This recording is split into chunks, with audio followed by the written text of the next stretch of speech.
Good morning, Mona Baker.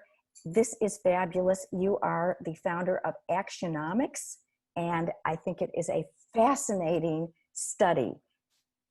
I usually don't do this, but I really would love to tell us what it is. You are a ballet dancer. You dance with the Harkness group and your American Ballet Theater. Both are well known in the ballet community. And yet you left ballet after an injury and you discovered your own body, is what I was putting together and paraphrasing, which I find is very interesting. Here is a dancer of all people, and I grew up with one. I think they always know their bodies, but yet she found it. How did you ever find your own body? How did I ever find it? Well, I knew I had an injury, and I went to physicians, and they couldn't tell me what was wrong with my foot for 6 months. And I realized as I'm asking them questions, there's something missing. They don't know anything about movement. And I realized as a dancer, I didn't, because I asked questions of my dance teachers and choreographers, and they couldn't answer them. And I discovered the Library of Performing Arts at the Lincoln Center, and I found books about movement. So I knew about it, but I knew I didn't understand it. So when I left American Ballet Theater with that injury, I said, I'm going to find the reason for why I have this injury, and I'm going to go into the field of movement analysis, and I'm going to learn about that, because I know nothing about that. And so I studied for several years. I studied movement analysis, where you look at the quality of movement as a behavior. Oh, that was really, really excited. I thought I was dancing that, but I wasn't. I was dancing kind of like emotion, but no, I found the sensibilities and the feeling of what it is to experience the qualities of movement as behavior. And then I jumped over to the other side to learn how to document and record movement, as in labanotation, so you can reconstruct a ballet from all of these symbols and just understand it that way. So I had the qualitative approach, and I had the quantitative approach. And they were two different blends. Can I ask you a question right there? Because I know a lot of people, this is, I don't want to go over everybody's head because this is a lot of great information. How about everyday me? Okay, we get out of bed, we walk. How does somebody like me relate to this movement? Because we know ballet dancer, you're trained. I mean, this is your thing and your body. How about us everyday people? Because I think it gets a lot more spiritual is what I'm feeling, a lot more than just, okay, I'm moving my arm. What is it? Can you give me an everyday example for somebody, just everyday people, how we can better ourselves with this?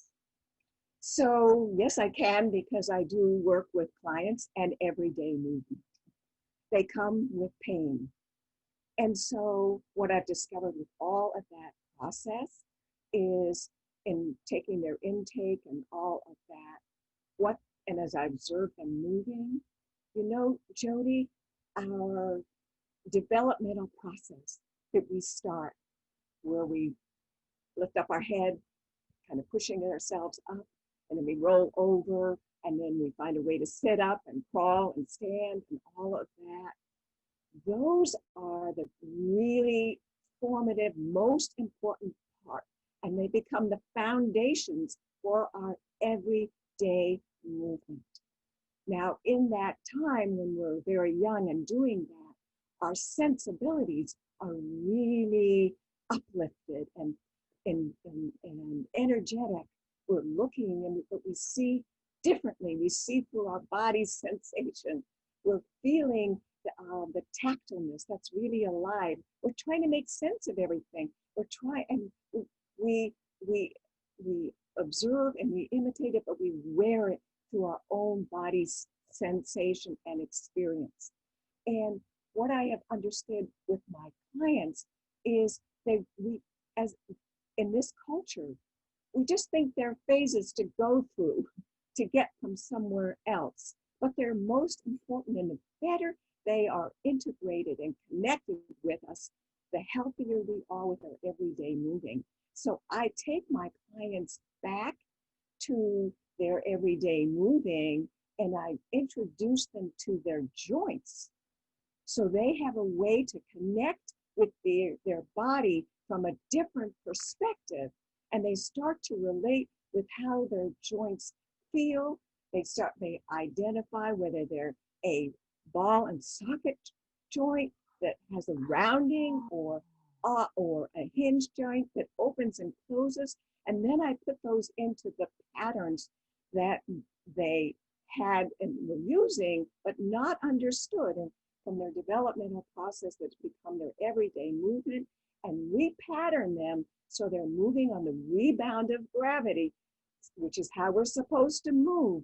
And as you said, when you asked, when you get out of bed, if you can make that connection to engage with the rebound of gravity, you have a mind-body connection that you are moving, engaged with the sensibilities and an activated body that is alive. And your body, you have an active relationship. Your body is a moving instrument. It's not an object you're pulling, just pushing around. Sounds almost spiritual to me. It is. That's our life force in action.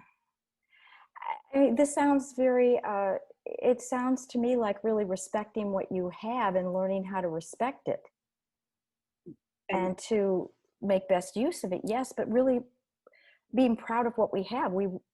I think sometimes we take things for granted. But we haven't fully connected with them and identified them and understood. And because where our focus is, and the culture drives us to, living in the outer world. It drives us, once we're walking, and when we're there and we're walking, we're just on our way. But that critical moment of taking the first step, how we do that is so important. I see parents, all wanting their children to help them walk, and they have them by both hands and they're walking, and the child is experiencing the world, that walk. They can feel their feet, but they don't feel the whole body. All that's alive is their feet.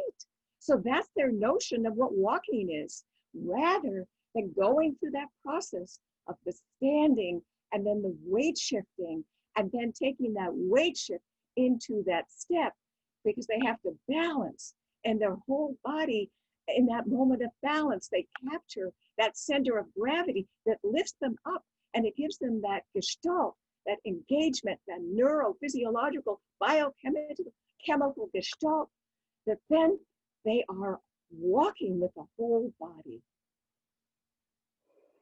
What I find interesting, as we were chatting before, is that of all things, which kind of surprised me, you said that ballet dancers often are not in touch with this kind of movement.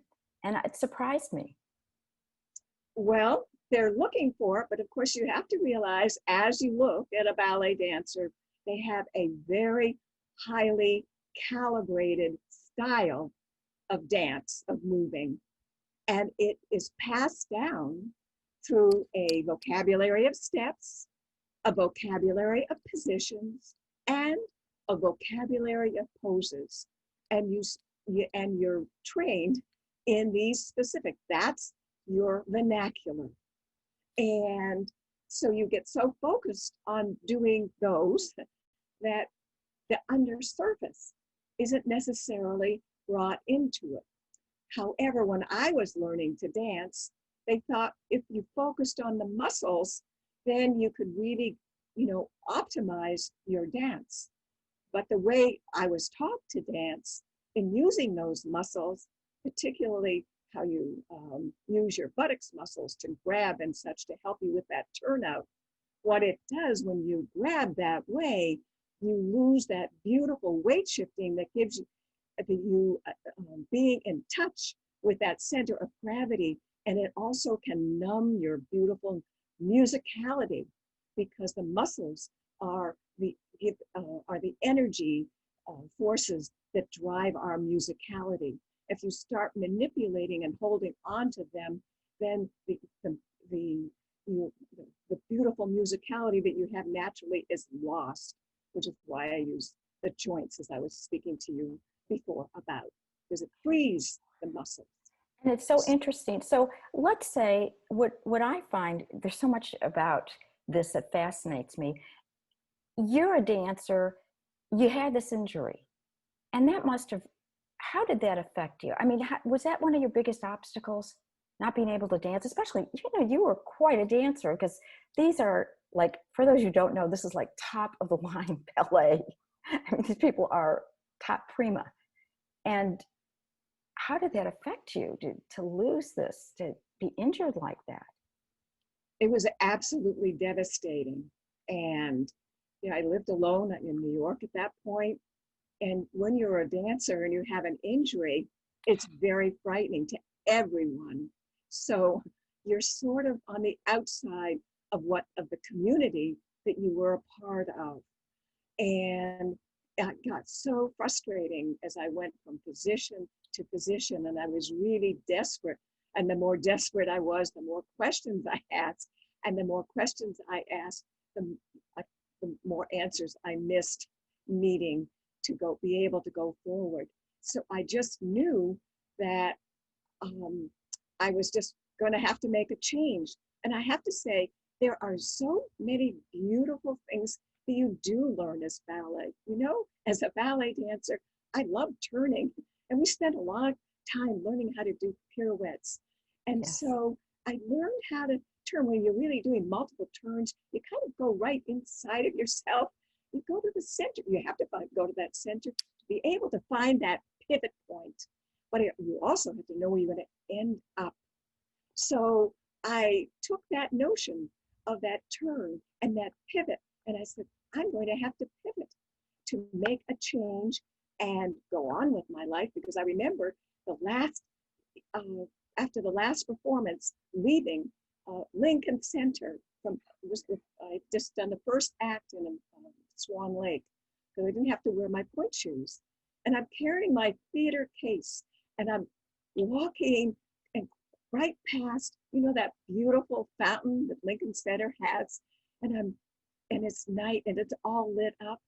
And I said to myself, I don't know where I'm going, but I'm going to take everything with me that I've learned. And I'm going and I'm moving on. I pivoted then at that moment.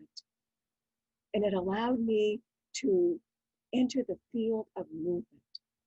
And I did have to leave the world of ballet behind, because my body was so highly stylized in that. And that was really, I remember one day I was just starting out in that course, and somebody came up to me and said, you can't do it that way. That's how you did it in ballet. And the opposite was to give up everything that I had known, to go absolutely feeling like mashed potato, which is something I didn't do. You never went there. You couldn't control that. Mm-hmm. And in that moment, I'm in the fork in the road, and I said, well, I'm here, I'm pivoting, I'm going there, and I began to move. And that gave, Jody, that started to open so many opportunities and options and experiences in a way that I couldn't have imagined. So I relinquished that part of the ballet, knowing that I could go back if I needed, but I could move on. And I had important work to do, moving on. And I want to point out something that I think you brought up, because this is for everybody, is that you got to the center, you got to the core of you, and you were very honest with yourself. No messing around. This is it. And this is part of your heart. This is your life. And when and a lot of women I work with, it's realizing that kind of when the tire hits the road kind of thing, where it's just, this is your reality. And it doesn't mean it can be awful or terrible. We can grieve. We can, of course, this is something you loved. And yet at the same time, you knew, because you could come to your core at that point with your pirouettes, which is a wonderful, wonderful analogy. Maybe we all need to come to do our pirouettes and come to our own core that way, and to accept and to know that we can go on at whatever age we are, that we can reinvent, that we can go on from wherever we were, no matter how low we think we were. And what I think is also very interesting is that your path was not laid out, so to speak. You were going from, and I do remember because my mom had me in ballet as a kid, ballet is so regimented, you know, it's just, and I remember that, and going from that to something totally different is, wow, that's trust. So when I went to apply for this program and they knew I'd been a ballet dancer, I was an experiment. They didn't know whether I could get through it. The Labanonomics, is that the Labanonomics program or the? No, the movement analysis program. Okay, thank you. Mm-hmm. They didn't know you could get through it. No ballet dancer had ever gotten through it because there was so much conflict. They wouldn't give up their body, their notion of what their body was, that holding, that control. But I just knew that I had to give it up, and I learned so much more because I gave it up. And by the end of it, the mentor told me, I had transformed because I gave up something. I allowed myself to go into something new. Did I feel physically good? No, it felt really awkward. It was frightening. It was terrifying. But I said, I just believed that it was possible. And I kept working and finding my way because I really admired the people that I was working with. I listened with my heart and soul because I was so amazed at what they had to say. And I found my way to it and through it to become it.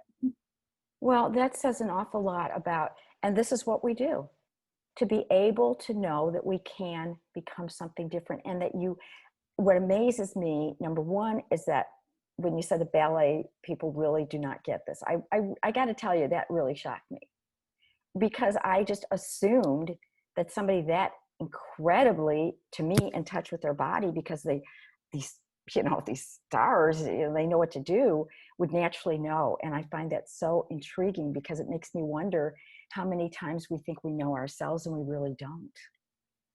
So there's another thing. As we move through our whole developmental process, and when we're very young, we have a very concrete relationship with our body, and our senses are really alive and vibrant. But then as we move along and we become more conceptual, we start compartmentalizing, and that concrete part slips into the background because of what our culture is driving us to do, because what they want us, how they want us to function in their world.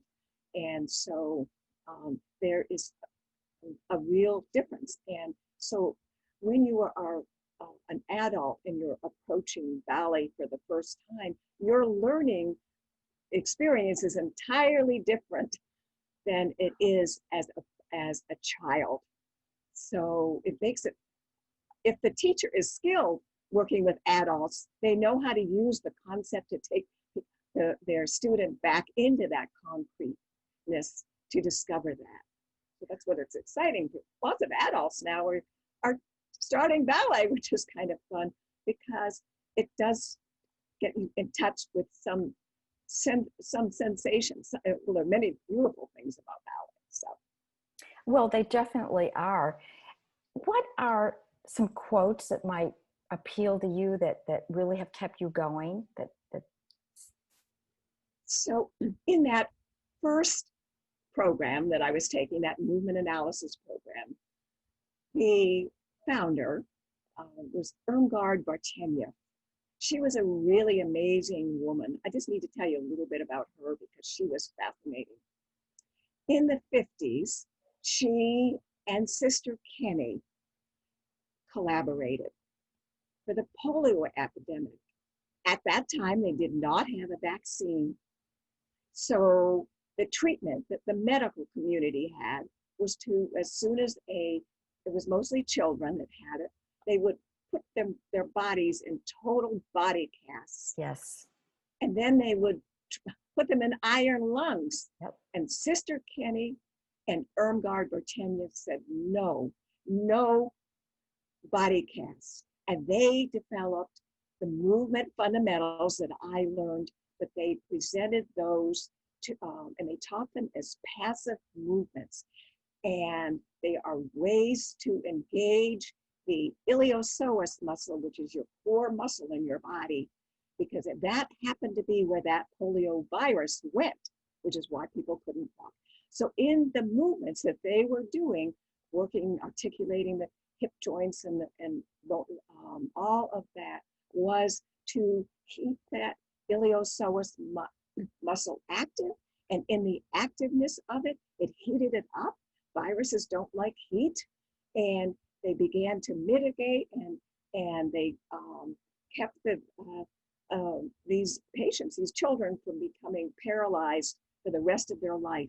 The parents, they have to do it for many hours each day, but it was a wonderful solution. They saved lives. It was really a miracle, and it was the power of movement surfacing at that moment. Of course, then we had the vaccine. So that work got lost, except it was brought to my attention in these movement fundamentals. And Irmgard, in teaching these movement fundamentals to us, she often would say, there's no such thing as a wrong movement, only a wrong initiation. And it's a really important thing, because you have to be able to see that at quite a detail. And she said it over and over.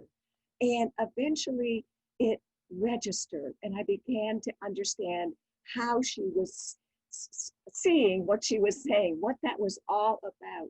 And when I began to understand that, I could begin to understand the patterns that people use to move. And I could see if they initiated it correctly, that the movement pattern would resolve the way, rather than if it was incorrect, it would have a poor outcome. You hear people saying, oh, I fell. And dancers, I landed wrong. You hear that all the time. Well, they didn't really land wrong. They lifted up wrong. So that was the part of the movement that they really needed to understand. So it was a huge notion. I use it in my life. It's all a part of that pivot, finding what resonates with me, moving into that direction, finding that pattern. I use this kind of patterning. I use it to develop the patterns. I use it with my clients because they each have unique patterns. So I need to be able to decipher their unique patterns, give them information to help them find how they initiate their movement. But is it something, okay, just to get an everyday example, for example, I have a lot of sacrum issues, okay? Now they tell me my MRI is really yucky and etc. Do you mean somebody like me could come to you and you would actually help me with the pain and say, gee whiz, this is how you could start moving differently? Yes, that's exactly what I do. But the sacrum, the issue that you're having that's causing you pain in the sacrum is coming from somewhere else. In my world, that is a symptom I need to track and to see what you're doing, because somehow the forces that are happening and converging in the sacrum area, it's too much. They're not passing through. So, because we're moving, we're verbs, and everything is supposed to be moving on these forces that are moving constantly through. And when things aren't moving in a connected way, we have points of congestion. So what you're referencing is a point of congestion, and the body is telling you there's this point of congestion, and its message is, the only way it knows how to get your attention is to use pain. So that's very interesting, because I know we often talk about energy being blocked, and you're saying point of congestion. I see so many similarities. Mm-hmm. Oh, yes. And how you are freeing up the energy, the blocks, and you do it by saying, you can move differently. Am I understanding right? Yeah, So you yes. actually sit down and practice is different movements that we could do. And this is something that is so vital, because this is a non-medical way of being able to live our lives a lot more fuller. And this is a real, it's really kind of a service that you're doing in many ways, because you're helping us as we age to not feel old. Right. Well, when you're moving on the rebound of gravity, that's how children move, They they just always rebounding, and they love that sensation. And we stop doing that. But that's the sensation that we're designed to drive our moving. You're fast. We are so over time, it's not funny. However, I've got to know, please share a quote a quote that really means something to you, if you have one available. Well, I do have another one, and that is the ontology of the phylogena precipitates the evolution of the species. Now, that's a lot of big words. I found that in my early 20s when I was trying to make sense of where I fit in the grand scheme of things, or whether I even fit. But the ontology is like the spiritual core, and it drives us through our evolution, and our evolution comes with our structure and function, because that's how we evolve. A species is developing wants a new function, and they start doing it, and then a structure comes as a result of that. So it's really helpful. I use structure and function, and it just became a way for me to bring a sense of the creating, the creation, the almighty, the big sense of being a part of the universe into my everyday experience. And when I was researching and trying to figure out places that nobody really had gone to figure out the patent and that method, I just kept going, using this to drive me into places, and through it, using that notion, I could. Could you repeat the words once more, please, a little bit slower? Could you say it again, please? The ontology, okay, of the phylogena. Phylogena, is that the word you said? Phylogena? Yes. Okay. Uh-huh. I'm sure I understand. Precipitates the evolution of the species. Okay. Where the creation and the evolution aren't opposite sides of the coin. They come together because there is a universe intelligence, as we've learned, and we're moving with, that's driving all of this. So we're becoming more one with ourselves and the universe. Yes? Starting that, but seeing how it manifests in our actual concrete beingness. Yes. So we become one more with the universe, and it's reflected in how we are as people. Yes. And Thank when a client comes to me, I see their spirit. I find that and feel that, and I'm working with that to help them discover that, or find a better relationship, or another relationship with that through their bodies, through that beautiful sensibility. Very spiritual. Thank you. Very, very spiritual, which is very interesting to me, because this is, the way you're melding together, it's kind of like you're helping our outer become more one with our inner and everything else around us. And that's a gift that you're giving to others. And I thank you for that. Really. Thank you. It is just a delight talking with you. And I mean, we are so over it. I might have to break this up into 2 interviews, but I got to tell you, this is just so enlightening. And you are such a force of delight and hope. And thank you very, very much for coming into my day. Thank you. Oh, thank you. This has been so wonderful. And what you're doing for women, Jody, is expanding their consciousness. There is a movement. We're lifting up the earth, and it's beautiful. I thank you so much. Oh, thank you, because this is my mission. This is why I do it. It's not, I'm not a guru. I'm everybody else. it's to help women. I mean, we help, yes, promote our businesses, our passions. It's to connect, because we are our business. I mean, why aren't I in your business? Why aren't you in mine? Because, you know, this is who we are. And that, I think the more that we connect, the more we see that we can help one another and bring everybody up. There's plenty of room for all of us, and we can make that happen. And my mission is to really reach out to everybody in the world, and we'll have this wonderful community of just everybody saying, just reaching out and supporting one another. And thank you. Thank you for being part of it. Thank you. Oh, thank you. It's been great. Thank you very much.